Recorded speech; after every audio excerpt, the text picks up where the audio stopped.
গানটোৰ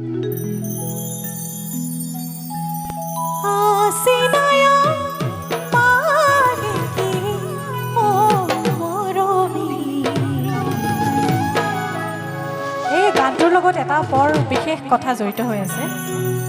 যেতিয়া মই 2022ত জুবিন দাক প্ৰথম লগ পাইছিলোঁ, তেতিয়া এই গীতটি মোক ষ্টেজত গাবৰ কাৰণে কৈছিল। আৰু তেতিয়া মই দাদাক সুধিছিলোঁ যে এই গানটো মোৰ কাৰণে বনাইছে নেকি।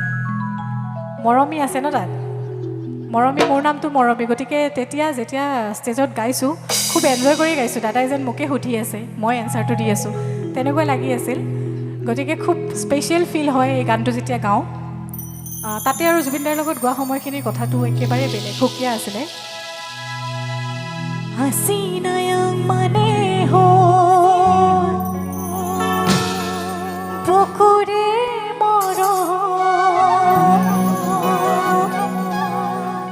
তুমি যদি বুজি পোৱা